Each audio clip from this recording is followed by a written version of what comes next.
Good morning. We're live. Good morning, everybody. Oh, here's Marie. I'm Hello, on. Marie. Hi. Good Hey, Abigail. morning. How's it going? He's doing some technical stuff. No worries. You guys keep going. You guys just Yeah, go. I'm we'll- trying to we'll- get started here. Well, Okay. here's Marie. You can ship anywhere in the U.S., right? That's right. Yeah. Okay, so today the giveaway is raw butter. That's the giveaway for today. Anybody can win in the U.S. If you're outside the U.S., we'll figure something out, but everyone can play. Cool. So Sweet. what did I say we were going to talk about? We're going to talk about your farms that you work for, because it's Aaron's farms. So why don't you explain what the farms are a little bit and what you guys do and your cows and Sure. It is an Amish farm, but you work there. You do all the social media. I do. So I'm the director of marketing. So I handle all the, Aaron's Amish. So he does not use a computer, right? So he needs someone to do that. So I've been working with Aaron for 8.5 years, and this is I'm a non-Amish kind of person. So, yeah. So the farm, Aaron started out as he grew up, his parents were conventional dairy farmers. So he grew up with that experience. But he always kind of knew there was something better out there. And there was another farmer across the road that was doing things in a more natural kind of way. And he learned a lot from him, right? Wow, your fields are regenerating year after year. You're not having to use these chemicals. Your cows are healthier, right? And so when he got older, his dad ended up buying a farm, and Aaron's like, yeah, I'm going to do this. And so he started farming and doing things in the more natural kind of way. And it just kind of grew from there. And, over time, his little herd got too big. And so he got his brother on board, and his brother had a second herd. And yeah, it's really exciting. Awesome. What's the more natural kind of way versus conventional? Yeah. So with conventional dairy farming, oftentimes the cows, well, first of all, what the cows are fed. So are they being fed grain or are they being fed grass? Cows are ruminants. Their bodies are designed to digest grass. So it just makes everything healthier within the cow, and it makes the milk healthier as well and have a better profile to it. I guess also with conventional farming, a lot of conventional farms, their cows are inside more than they're outside. So with a more natural way of farming, our cows are outside more, and the way we tend our soil is a little more natural too. There's no synthetic fertilizers going on it or chemicals. Everything is being naturally naturally managed. The cows are pooping on the grass and fertilizing, and that's basically it. It's like liquid gold, so absolutely. Yeah. I've tasted your milk and your cheese, and it's literally the best. It's delicious. And the surprising thing, so you guys also have buffalo. Yeah. So David is our buffalo farmer. He's actually just around the corner from the farm.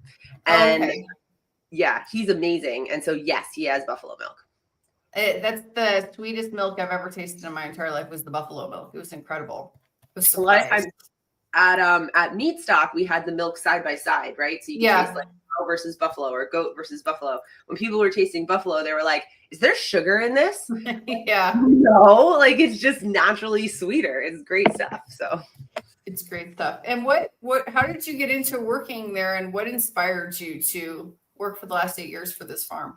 So I started out as a customer. So, I got pregnant, started going down that crunchy natural rabbit hole, the downward spiral. And so I thought I was eating well, but then I started learning all these other things about what was in my food. So I started buying food from farmers, and I switched to raw milk. And it's really exciting. And so I tried a bunch of places, and I was not very satisfied. And then I found Miller's Biofarm, and I was like, oh, this is awesome. And I don't know, maybe a year or so later, I got an email, and this was after I had my third baby at this point, looking for a new farm manager. I'm like, oh my God, pick me. This would be awesome. And Aaron picked me. And at that point, it was so super tiny, so tiny. So it's been so exciting to see it grow and evolve. I love that. Yeah. Dr. Kiltz, did you have any questions? Oh, I'm listening. Oh, okay. Is it 3:00 in the morning? We're having technical difficulties on internet. They don't like you to have internet access in this hotel. It's okay. but it's really great to have you. So let's see. Breast milk. Yeah. It's meant to be fatty and sweet, is it not? Right? Yeah, absolutely. It's meant to be addictive to a baby, right? Yeah. Mhm. Right? That's right. And so why would raw milk be better than pasteurized milk? It's a great question. I mean, breast milk is definitely not pasteurized, right? There's a reason for that. So when you heat up any food, okay, including milk, it's just common sense that when you're heating it up, stuff is getting destroyed, right? What happens when you put a log on a fire, right? It gets destroyed over time, right? So the longer you heat it and the higher the temp, the more things get destroyed. And I'm talking about like vitamins, minerals, enzymes, probiotics, so much stuff in there that's really good for your body. And then it makes it more bioavailable when it's raw. So it doesn't denature and destroy the molecular structure of sugars, of fats, and of proteins, essentially, or amino acids. So you're cooking the wood that you're going to build your house with. You're burning it before you build the house. And ultimately, is that what nature created? No. So it's not the way we're supposed to do it. Yeah. So maybe raw meat and milk is truly our nature's delight. I think you're absolutely right on that, for sure. If you read Pottinger's Cats, Mm-hmm. You'll learn a lot about the science and the scientific investigation that basically the pasteurized milk and the cooked meat damages cats. And that may be the simple story here, that raw, if you're going to drink it and you're going to eat it, it should be raw. Mm-hmm. Mm-hmm. Now, why has this country and many other countries or places decided that you must pasteurize your milk products before you can provide them to the public?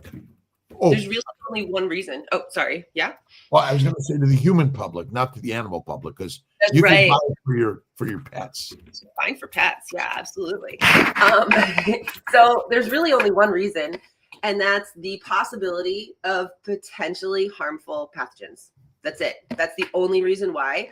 And this all came about when industrial farming came about, when cows were being brought inside, right? Indoors, not outside. They're not in the fresh air and sunshine. Now we're going to bring them indoors. They're going to be crowded. There's not going to be good airflow. They're going to be fed an unnatural diet. What happens when people are but any animal, right, is put in that scenario? They're not so healthy, right? Cleanliness standards go down. So that's when it really was a problem. It really was a problem. And we're talking in the days before refrigeration, we're talking like that's when this happened, and for some reason it stuck on. And if you go through like the legislation on it, like the pasteurization, I think it's called the Pasteurization Act, it's all based on studies from like the 1930s.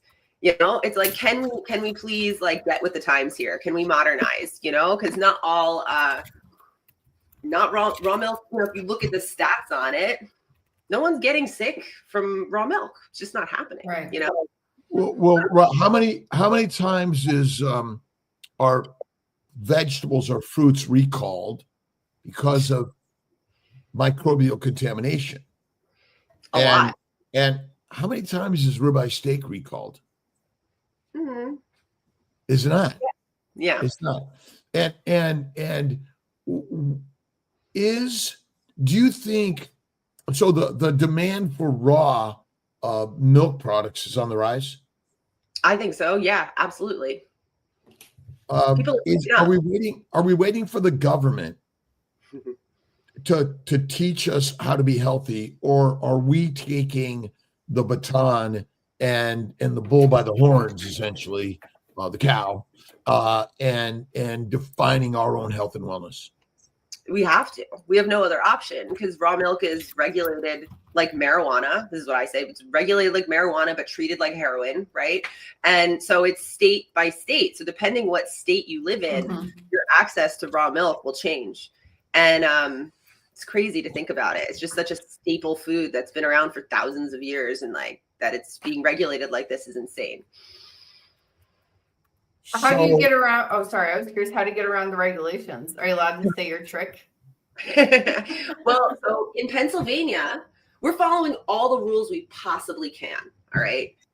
All of them that we possibly can. So in Pennsylvania, we have our raw milk permit. So we're allowed to sell raw milk to anyone, right? Oh, and we good. follow all the rules and things like that. But we can't send it. It's like marijuana, right? You can't send it across a state line.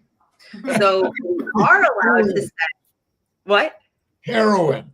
Heroin, yeah. It's crazy, right? But someone would be able from like New Jersey, let's say, could drive across to Pennsylvania, buy it, and then bring it back to New Jersey. That's perfectly legal, right? But we're not allowed to deliver it across a state line. So, but we are allowed to sell raw milk for cats and dogs anywhere in the United States. So if you might identify as a, as a cat or a dog, and our milk might be a good fit for you. Or you have a cat or dog. You know what? Honestly, once there was a long time ago when Miller's products were all like just for humans, right? Weren't pet certified. But once they did get pet certified, I started giving it to my cat. And I was like, why haven't I been doing this whole entire time? So, but yeah, like it is good for cats and dogs in moderation too. So there you go. Mm-hmm. I mean, ultimately, the government and the healthcare industry now is writing tons of prescriptions and recommending marijuana, which is a toxic chemical, hallucinating chemical, makes you, basically addicted and dumb. Alcohol, well, this bud's for you, and we're propagating it around the globe like it's like the best thing in the world.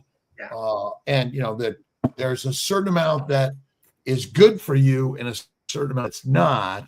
But the last I looked, alcohol is not good for anyone, and that's our problem. So ultimately, but I mean, to me, butter is like the very best, and cream. Those are where I go to in this world, because I love ice cream and I like melted butter or just butter and blue cheese on my steaks. And what about, maybe we can comment about like cheeses and things like that. And I mean, ultimately, they're bacteria and yeast and cheese, like, right? Yeah, for sure. Well, so there's some study that happened a long time ago, but raw cheese aged past 90 days is fine, like for humans and everywhere across state lines for some reason. But there's some funny stuff in the raw cheese world too, because you can technically call it raw, even if, like, as long as it's not pasteurized to the standards of pasteurization. So, right, 145 for 30 seconds, 145 degrees for 30 seconds is a form of pasteurization, or 165 for 10 seconds. So if you heat your cheese to 164 for 9 seconds, you could still call it raw cheese. That's tricky. Can you comment on eggs? And what about raw eggs versus pasteurized eggs? Do you know what? Pasteurized eggs, are they a thing? Yeah, they technically are. They Why? are. Well, it's just another, again, it's one of those weird things that many people don't even know, but you can heat an egg up for a very short amount of time at a certain temperature, which is then considered pasteurized.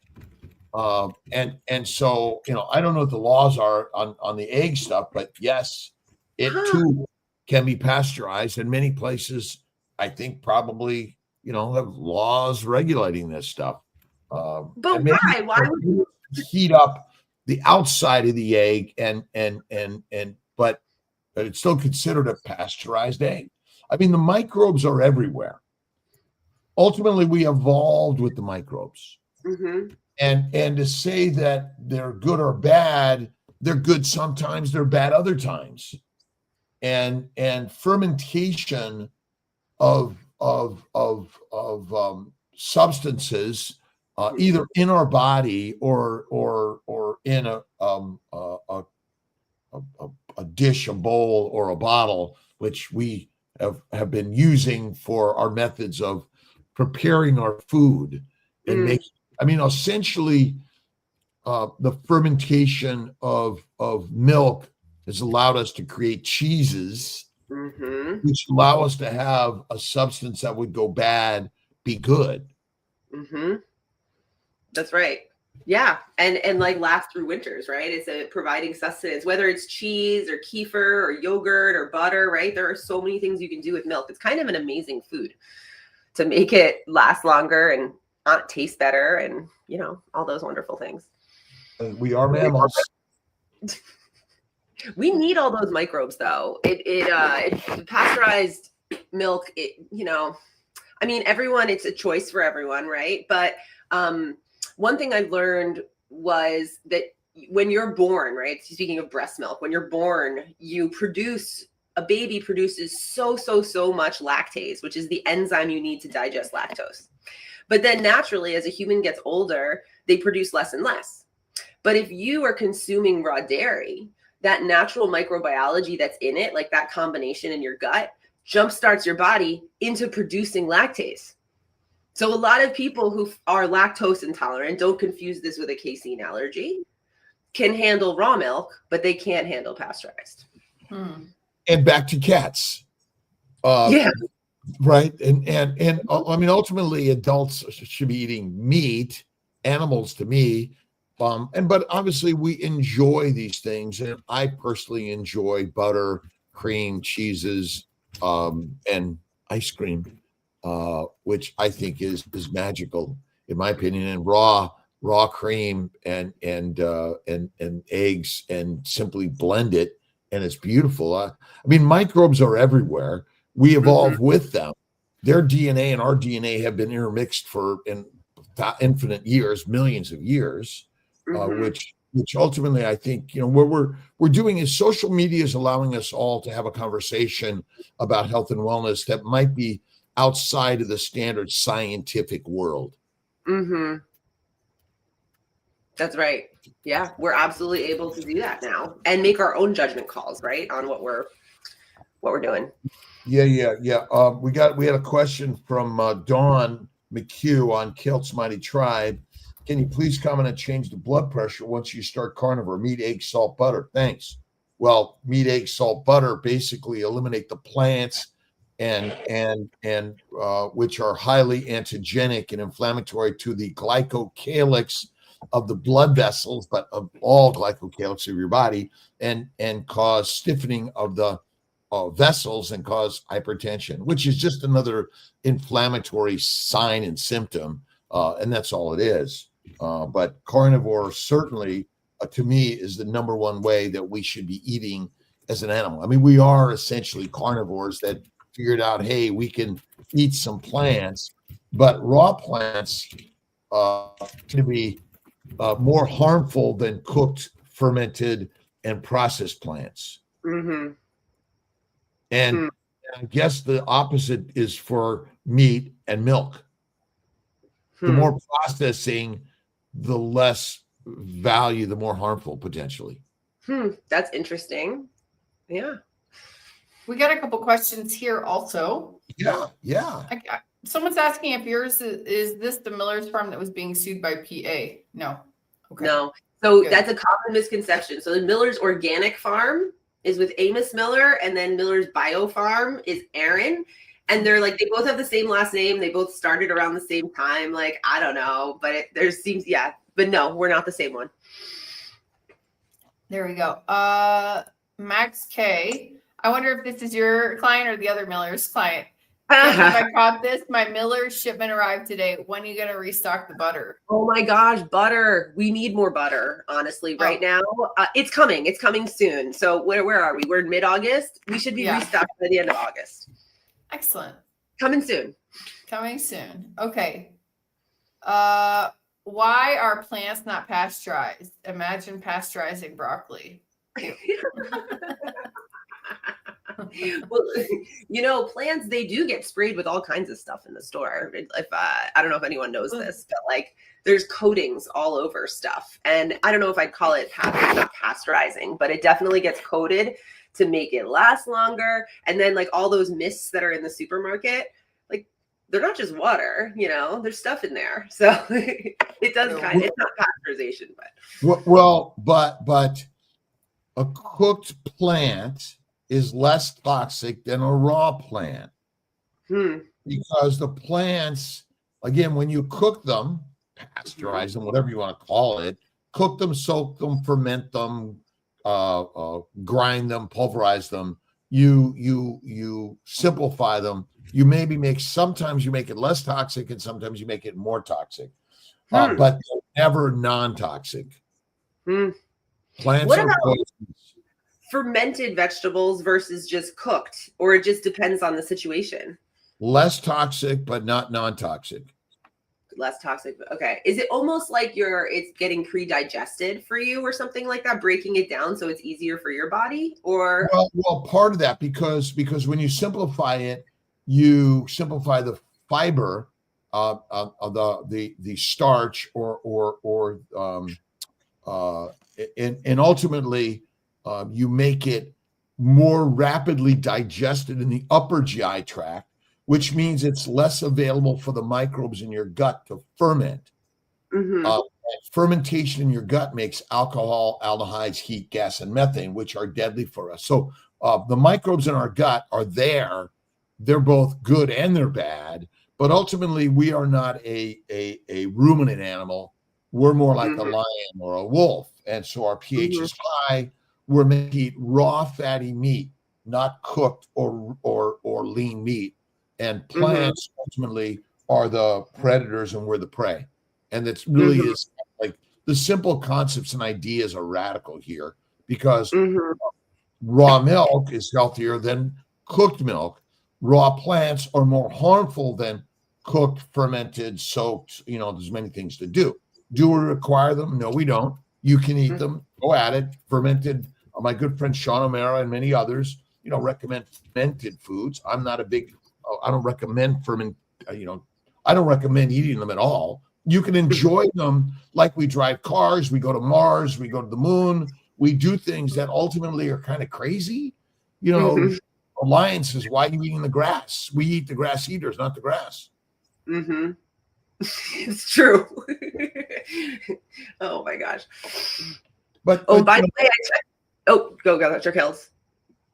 Me? Yeah. Oh, I just wanted an update. I checked on the butter situation. It got restocked this week. So we're all good with FYI. We have plenty of butter. Awesome. Let's see if there's another question. Well, it's more of a comment. On Fox News this AM, they talked about carnivore babies, and a pediatrician says that it's a fad diet and that babies need glucose and fiber to be healthy. What do you say about that? No.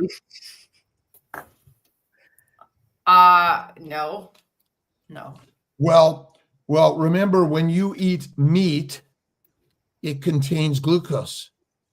Oh. The glycobiome of every organism contains sugars, including glucose, fructose, mannose, xylose, and acetylglucosamine. I mean, there are approximately 9 main sugars in humans, but ultimately fiber and sugars ferment in the gut, which causes intestinal inflammation. I mean, why is everyone getting their gallbladder removed, their appendix removed, their tonsils removed, the adenoids removed? Because a plant-based diet feeds the microbes in the gut, and the microbes in the gut stay in the gut. Yeah. No, they go up the esophagus.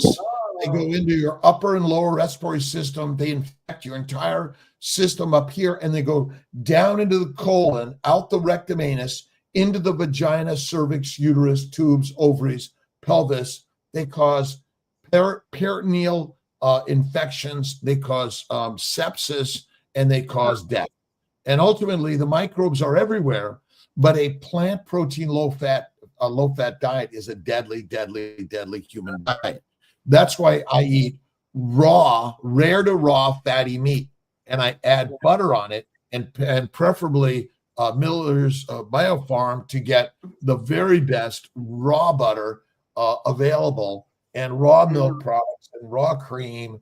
That's really, and raw cheeses are the best. But again, remember, social media now gives the power to everyone.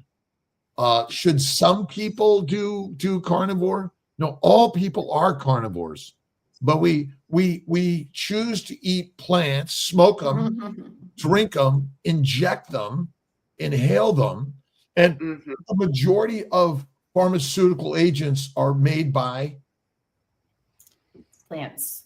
plants. Yeah. Is it? But also, aren't all babies born natural carnivores? Right? They say food before one is just for fun. Like for the first year of life, you're a carnivore, like, Yeah. You're a you know? mammal. I mean, Mhm. ultimately, that is it. I mean, let's just pretend and say we evolved as hunters and gatherers. All right. And so, yes, you could gather, but ultimately it was just sort of like a little extra fun. But ultimately, you needed to find, hunt, and you followed the herds around the globe. Mhm. That's who and what we are, right? Yeah. Lewis says my cats love raw dairy from Miller's Bio Farm. And we have a link on all the kills links to get a Miller Farm Miller's Bio Farm milks and cheeses and all those things. Really the best. Yeah. We love. And again, I mean, how many people today are making their own food, hunting for their own food? I mean, how many people waited for someone to bring them food 50,000 years ago? Yeah, no one. Nobody. No one. Nobody, right? Yeah. Mm-hmm. I know people have gotten so disconnected too. Like sometimes we're where we're at, right? It's generational, right? It's no one's fault, but so many people have lost like the ability to grow their own food or hunt their own food or cook their own food if you choosing to cook it, right? And you're just so disconnected from it now. How many organisms cook their food? Yeah, only us, right? Is Right. that true? So, yeah. only us. So the problem is cooking damages the molecular structure of the food you eat. Now, remember, we're civilized. We've all decided this is how we're going to do it. And then we're all getting sicker, and we can't quite figure out why we're getting sicker. Mm-hmm. Right? And ultimately, the microbes are kind of happy with us because we're Right, just we're feeding them, right? Yeah. Yeah, we get food and fertilizer. We eat them, they proliferate. And if you look at James Henry Salisbury's work, he basically studied the fact that the microbes were proliferating in the gut. They went up the esophagus and out the rectum. They basically exploded. It's like and if you think about it, diesel biofuels all come from fermentation on a farm. Mm-hmm. Right? And it's great to make methane, but fertilizer can also be an explosive. And essentially, our innards are exploding on a plant protein, low fat diet because when you cook meat, you render and you melt away the fat, which is a crazy concept. So, yeah. I always wonder, people always comment, the flavors of milk, right? One thing about Miller's milk, I don't know if you know this, but it's actually fattier than most milks. And the reason why is it's from Jersey cows. And Aaron, when he was first starting out, he made that choice because he's like, oh, this milk tastes better. Not based in science or anything like that. It just tastes better. It's yellower, right? It's just better. It has more butter fat. It makes more butter. And so his herds are 80% Jersey and like 20% Jersey crosses, like Jersey Guernsey, Jersey Brown Swiss. Jerseys produce milk with like 5.5% butter fat, whereas other breeds there are lower. It might be like 4% or 3.5%. What about you guys have eggs? Yeah, absolutely. Eggs. Okay, and what do those chickens eat? Oh man, our eggs are awesome. Let's see, I can find out for you. That's no problem. Let's see, feed. By the way, on our website, it's like there might be too much information on here, but you can find out everything you need to know about anything. And if not, just ask us. So the chickens are fed, obviously they're at pasture. So they forage a lot. They're out eating plants and bugs and seeds and things that they can find. But they are given, it's a feed that's locally grown. It's a corn-free and soy-free feed. So no corn or soy at all. And it's oats, rolled wheat, peas, alfalfa leaves, barley, fish meal, sesame meal. There's some raw liquid goat whey in it, which helps it ferment, vitamins, minerals, and probiotics in there. That's what our chickens are eating. We actually had our eggs tested nutritionally, which was kind of cool. And they came out with a 4-to-1 omega 6-to-3 ratio, which was pretty cool. And that's where my understanding is what humans are supposed to be eating compared to other eggs. Do they taste good? They taste great. Yeah. and I always go back to the Bible. Yeah. Is science smarter than the Bible? No. And I mean, I respect science. I'm a scientist, Mm-hmm. but in some ways, science has gotten us into a little bit of a twisted mess. Mm-hmm. And ultimately, you could just go back, and when you look at the Amish and the Mennonites and many others that culturally living a biblical lifestyle, you would say that they're healthier and live longer and have less disease than so many people. Mm-hmm. That's right.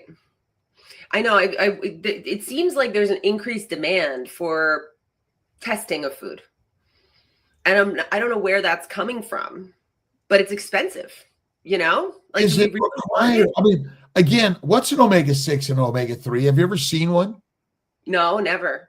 I mean, I think the science has twisted us.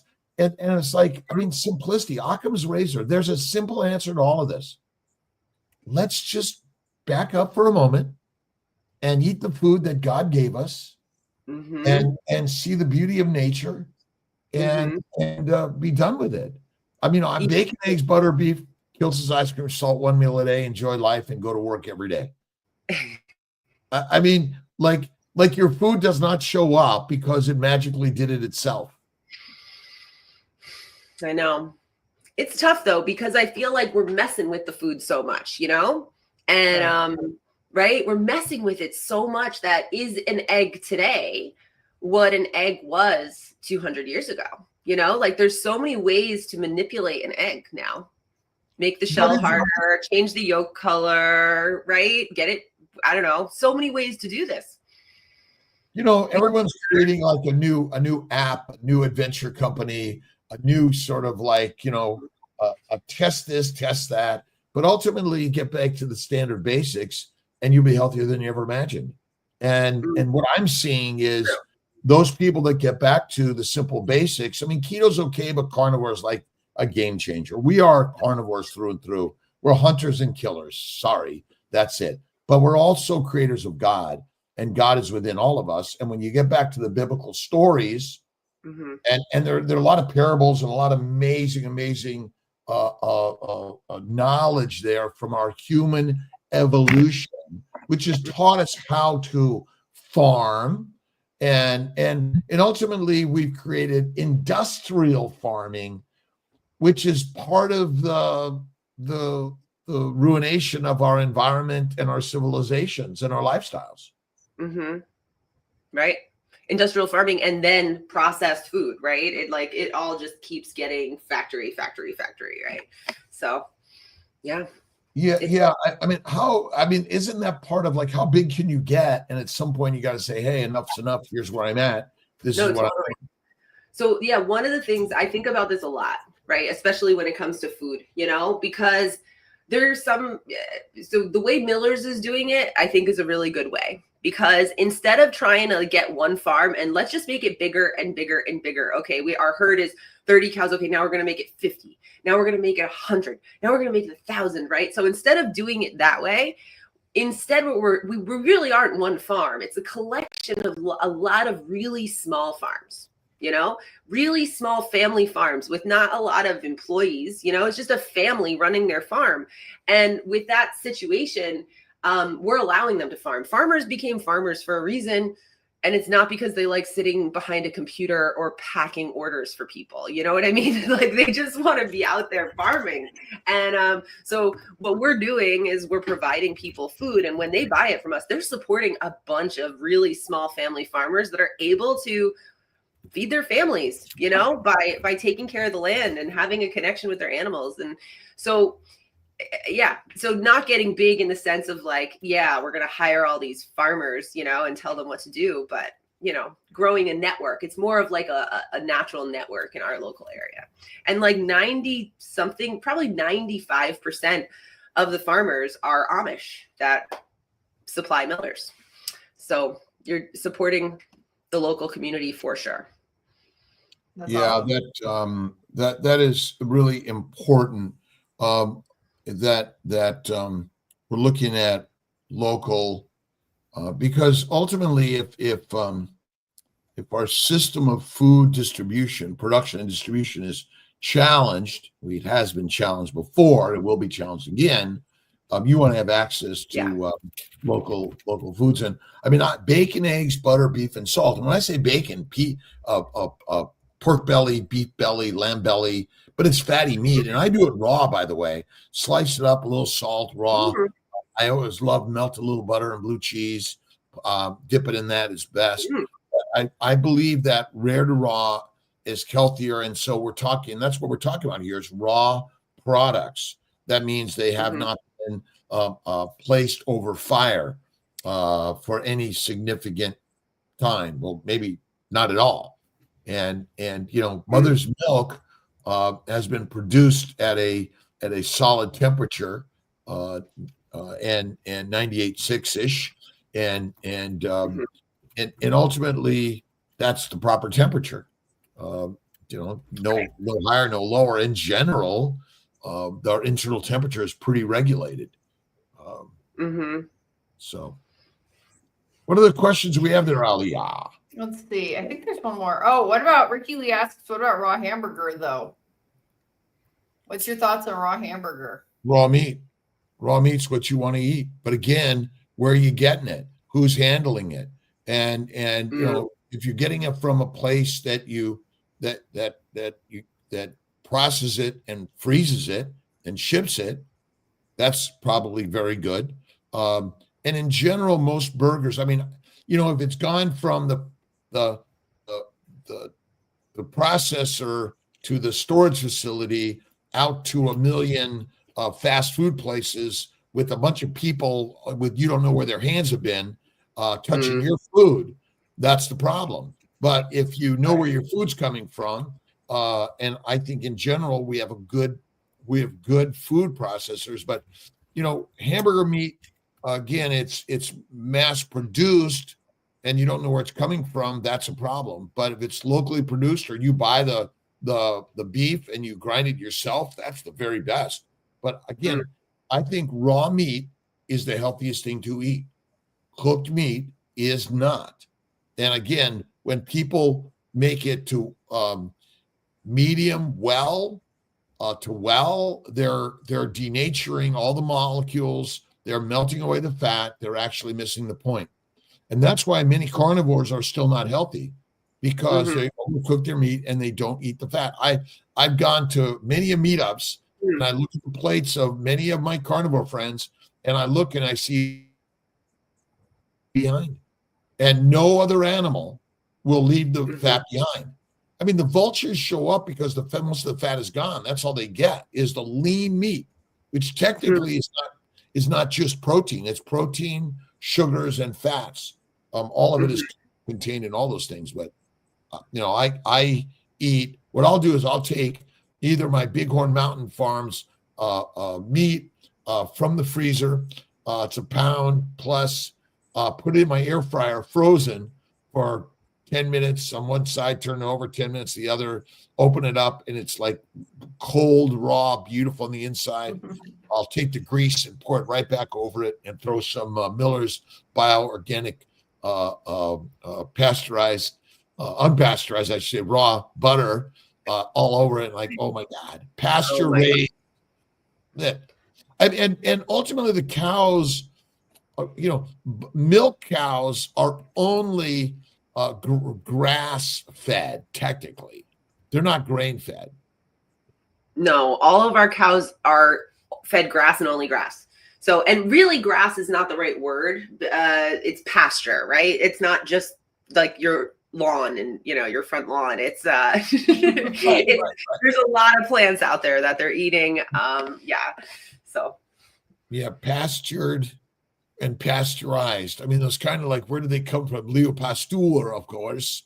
And the pasteurization process, which ultimately provided milk that was less tainted, but now, as you said, refrigeration and quick storage and quick shipping. I mean, it's masterful, our ability to provide food for infinite people around the globe.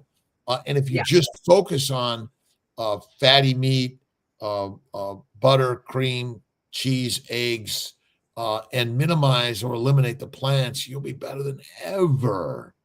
Mm-hmm. Are we going to turn you into a carnivore after this, Murray? Well, she is. She is that way yet. It's okay. Everyone's a carnivore. Our diet in our house, I don't know, maybe we're like 50% carnivore. Maybe though. Every time I talk to you guys though. It's very rare. See, the problem is when and why someone gets disease, we don't know that answer. Mm-hmm. But I do believe that the majority of our diseases are secondary to plant protein, low-fat diet. That's really it. And again, I call salad nature's toilet paper. I don't touch it.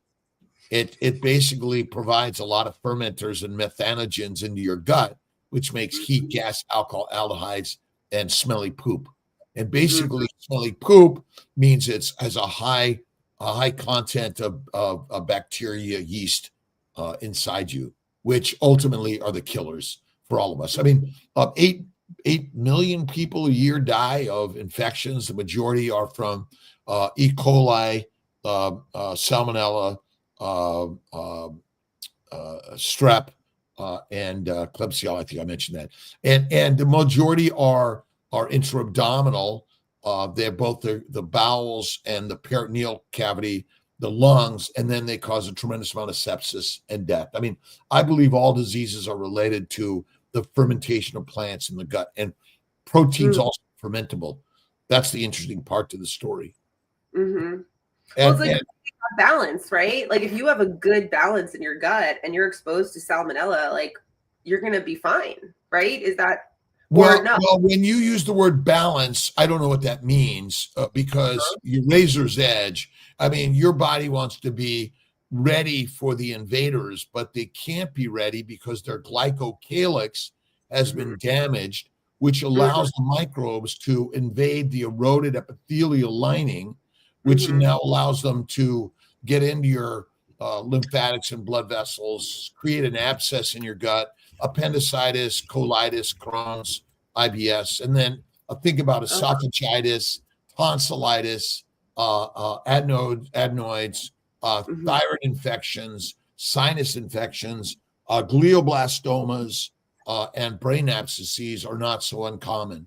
And the goitrogens, these are plant substances that are known to damage your thyroid gland. Now, it's claimed that they affect iodine metabolism, but I will bet that they directly damage and cause tumors, cysts, and generalized failure of the organism of every cell of your body, not just your thyroid gland. And plants contain antigens, chemicals, and they're fermenters. And basically, we're allergic to plants, basically. Nobody's allergic to ribeye steak. But you don't think so? Have you ever seen the experiment? Like you could do it at home. You basically leave a jar of raw milk out, and then you leave a jar of pasteurized milk out on the counter, and you just let it sit there like for weeks and weeks and weeks. And then you open up the raw milk, and what does it smell like? Cheese, right? What does it look like? It's still white, right? It might be a little more solid. It might have separated, right? But it's still you could eat it. You open up that pasteurized jar, and there's pink mold, black mold, all kinds of gross stuff. It smells putrid, and you can't. You're right. So basically, our microbiome has been defected and affected by the incorrect diet, which fuels too many microbes to over proliferate. So the balance is basically they're there, but you don't want them to own you. They're just kind of passing by. That's all you want them to be. You don't want them to set up shop. Think about a chip of the paint on your car. What happens to it? It gets bigger. What Is that what you're talking about? Underneath the chip. A chip like Rust. Think of the microbial infections, inflammation as rust. It just spreads. It enlarges. And basically all the diseases we're suffering from, and I love keto, but it's just a scientific term for something we're claiming we own and it's proprietary. Now people are, trademarking all this shit, but in fact, we are naturally keto in our life because one is we didn't eat 3 to 6 meals a day. We ate 1 meal or less. Okay, now you're ketogenic. Okay. Oh, wait a minute. You ate fatty meat. You ate minimal plants, in my opinion. But we are very inventive. That's the beauty of us. Oh, we're so inventive, right? we will build a device, stick a bunch of human beings in it, and blast it off to Mars. Do you really want to go to Mars? No. That's so funny. But we want to just get, think about it. How many farms were on the prairies out on our landscape 500 years ago? 200 years ago? Question. 100 years ago, right? There were no industrial farms, essentially. They were small farms. Small. Yeah, absolutely. Absolutely. And also the farms that used to be look a lot different than the farms that many of the farms that exist today. Like you could see the animals outside, right? For example, 200 years ago. Now you might have a farm that's down the road, but it's like a giant building and you can't see anything that's happening. It's all inside. It's all been industrialized and I don't know. It's a really weird world we live in now. We have way too many options. Why are we trying to reinvent the wheel here? We can just simplify things, not only like what we eat, but how our food is produced. Why are we complicating this? How many of the Amish end up with the same health issues we have? Diabetes, cancer, etc. This is Brian Dish. It's on the, all of us, all cultures are going to get these diseases essentially because they're human diseases that happen either earlier or later. But we're all going to die, and something happens to make us fertilizer for the bugs and the plants. I have read though that, like statistically, the Amish have a lower rate of all of those things. Yeah, right. But like, are they getting in their buggy and going to McDonald's and hey, what's for snack? Sitting watching TV, snacking all day? I think it's like the active lifestyle. Like they really do. Like that is one thing, right? Imagine not having your technology. Just imagine that. Right. What would you do with your time? How much more active would you be? So much more active. So I used to spend much of my day in the pottery studio. I had woodworking under the hood of my car, tearing it apart. Certainly my life has changed in my direction of where I'm at this moment in life. But I would say that you're right. I still do painting, pottery, poetry, music, these lives, which we all participate in, which is healing humanity. That's my mission in life is how can I help heal humanity in this world and share ideas that are opposite of standard science. Again, science is interesting and fun, but let's just take pasteurization, right? Great of what it provided at the time, but ultimately, has it created more harm than good? for human health and wellness. I know. I mean, I know what I think, but Well, and as you mentioned, the pasteurized milk or the raw milk on the counter, the microbes that are more pathologic, we're setting up shop in the pasteurized milk because you've changed the natural microbiome, right? Yeah, and so we want to provide a natural microbiome. right.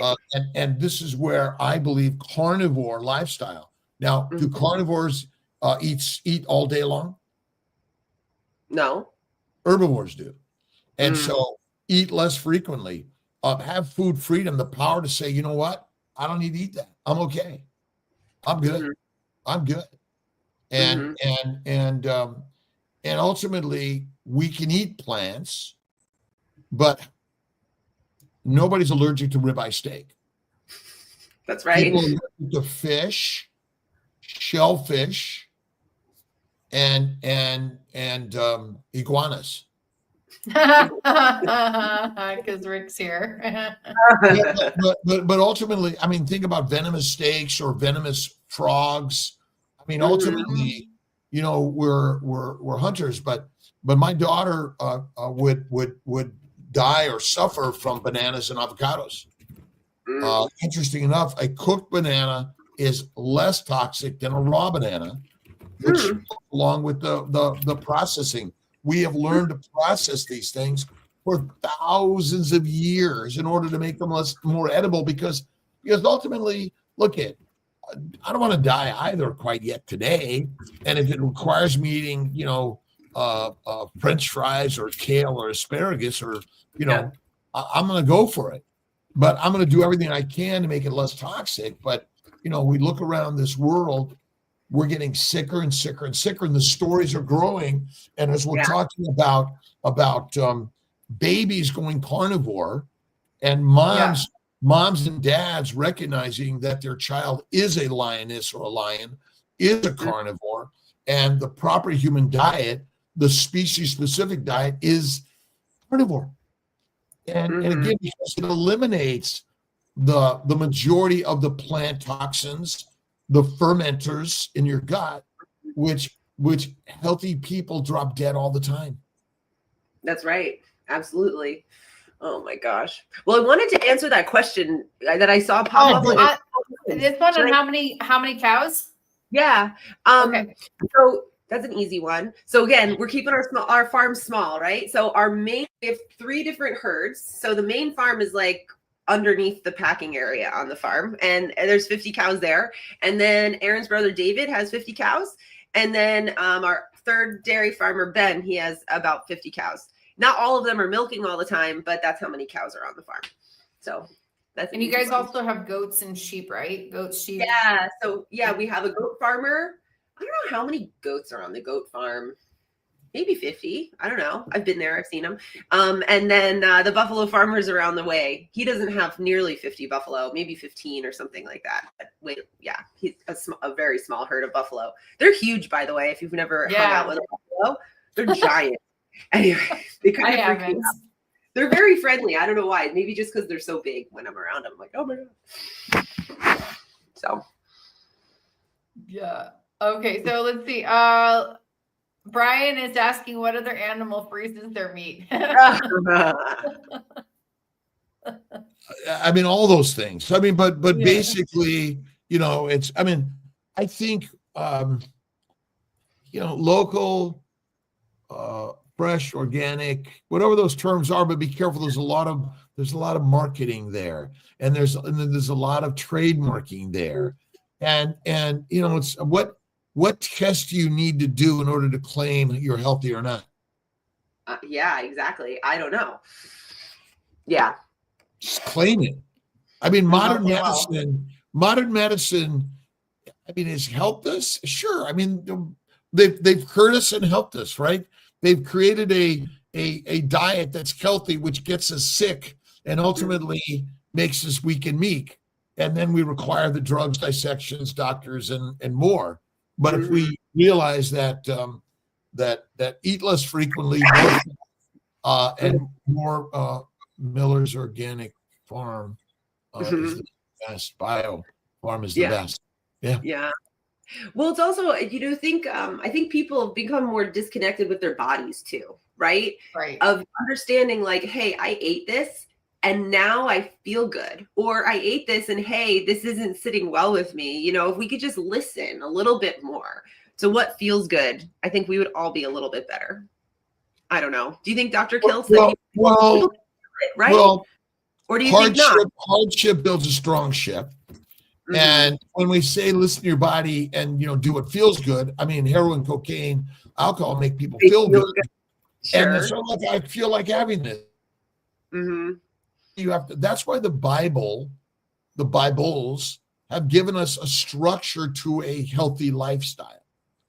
And that's where I think is one of the most important things is let's get back to truly our Bible basics. Again, you don't have to believe in God. It's just another. It's a formula for health and wellness, and it is a human formula for our social cultural ways. I mean, we are all essentially biblical based, all of us.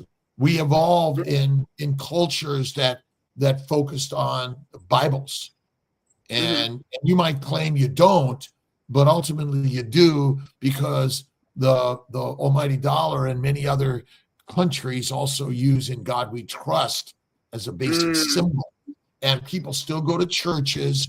They gather together, and again, you don't need to go to church. You don't have to believe in God. You just have to recognize we're culturally herd animals, pack animals, wolves and lions, but we're not sheep. We're good at wanting to sort of control our own pack and the pride essentially. Mm-hmm. I talk too much. You're great. We got Robin here. Don't eat unclean. Again, we're taking all this stuff not as exact fact. The Bibles are stories, and think about the times. But again, animals in your house or in a barn. Mm-hmm.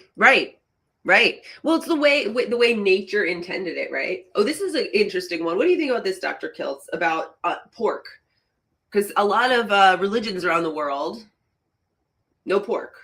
What do you think about again, in a civilized world, we're packed in with a bunch of people, and these animals are living within you. They likely but cows and pigs contain a lot of microbes and a lot of shit, and you're living with them, and that was bad for us. But I think that there was a reason for it at the time. But I think pork is magical. I think it's one of the best foods that we can eat. But I mostly eat beef. Beef to me is the best. So you gotta. This is why I love Neville Goddard, because he's a parable guy. And we'll see Robin. Won't I see Robin in Michigan pretty soon? At the end of the month. Yeah, I'm really excited about that. But again, they're parables. They're stories. They're not exact. It's well, what about this? It's just a story. You go on to what you want to believe in. Interpret it your own way. Yeah, that's the beauty of all of this. But ultimately, to me, bacon, eggs, butter, beef, Kiltz's ice cream, salt is magical. Baby's diet, babies for babies. And we've written it, we're rewriting it so more moms and dads and can recognize that a carnivore lifestyle for themselves and their children at all life stages is amazing and critical. And it's the fatty, rare to raw meat is so amazing. Again, when you cook meat, you're pasteurizing it, aren't you? That's right. You definitely are. Bacon for babies. That's it. And again, babies, give babies a chunk of butter, right? Baby for it. We have customers who get the butter and they can't keep their kids away from it. Their babies, they are just they're biting through the paper that our butter is wrapped in to get at it, Yeah. They just want it. Listen to we're about to listen to your body, but if you give the baby the choice, they're going to go for that butter. I'm telling you, they're not going to go for the broccoli. So. Right. Here's some raw broccoli and here's some raw butter. Here's some Right. raw meat on bone. You know, I always say milk from the breast and meat from the bone. That's where we're Mhm. going. And ultimately, do you want to be a lion or a lamb? Yeah, a lion. A Absolutely. lion. Yeah. And the beauty is we came out of the trees to eat the grass eaters, not the grass. Mhm. But we've been duped by the modern medical system, and also not the modern medical system, the nutritionists and those that, again, the control the story, and then we believe it's perfectly 100% fact. It's just a story. That's what this is really all about. Mhm. Mm. Pasteurized milk, but again, raw plants, deadly. Where is the farm? We're in Pennsylvania, in Lancaster County. So, like, I don't know, an hour outside of Philly. Nice. Yeah. Okay. So for some reason, Hit the button. hashtag, I want to hit the button, but I want people to do really quick hashtag KMT because not so many people for some reason are showing up in here. So I'm giving you 1 second to get into the giveaway. And afterwards, please, after the live stream, go immediately. Your homework is to go watch the podcast Dr. Kiltz did with Diane Ladd. That's the homework. It's available on Dr. Kiltz's channel right now. So what's happening with this thing? All right. I don't know why it's not collecting all the KMTs today. Very That's strange. part of the problem. It's not, I don't know what it's doing. Yeah, I don't know what it's doing. So Who knows? I've had some problems here too, but remember, we're expecting technology to do what we need to go do out in the farmyard. That's right. Yeah. So it is what it is. It's all good. It's all perfect. All right. Well, I'm gonna press the button now. Press the button. Hit it go. Ooh. There we go. Ooh. Who's winning today? Dana Marie on Facebook is winning raw butter today from Miller Biofarm. If you email me, I will ship it to you. Alia at drkiltz.com. Mhm. There you go. All right, Marie. God bless you. Yeah. Thank you, Marie. That was fun. Yeah. Thanks so much for having me. Yeah, you're welcome. Keep doing what you're doing. Sharing the message. Yeah. All right, all. everybody. All right. You got your homework. Okay, Bye, bye. all. Bye. God bless. Bye.